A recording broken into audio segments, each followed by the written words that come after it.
మన పిహెచ్కి కరెక్ట్గా ఒక 5 నెలల క్రితం మీ అమ్మాయి కలిసి ఉండే. సో నేను ఇట్లా మధ్యాహ్నం పక్కన వాళ్ళతో ఒకసారి రిక్వెస్ట్ చేసి తెప్పించుకున్నాను. మీకు ఇక్కడ దగ్గర మీల్స్ తెచ్చుకోవడానికి అవుతుందా? మధ్యాహ్నం పూట ఉంటుంది, నైట్ ఏమి ఉంటుంది అట్లా. మధ్యాహ్నం పూట ఉంటుంది, బట్ రాత్రి తెచ్చుకోవడానికి కూడా వీలు ఉంటుంది. మరి ఎట్లా? అదే అట్లా పంపివారంట, అబ్జర్వేషన్లో ఉంచుతాం. వీళ్ళ నాన్న మరి అసలు టచ్లో లేడా? అంటే ఇప్పుడు మొన్నటి వరకు హై బీపీ లో బీపీ అయింది కదా, దానివల్ల టెన్షన్ పడకు డెలివరీ అయ్యారు. ఇప్పుడు చూద్దాం. మీకు టచ్లో లేడా? ప్రెగ్నెన్సీతో ఉన్నాను సార్, నాకు సపోర్ట్ కావాలి మీ దగ్గర నుంచి.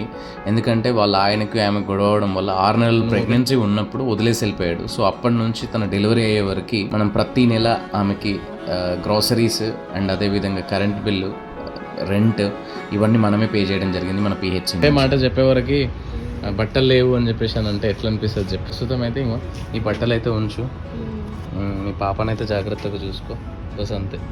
సరేనా?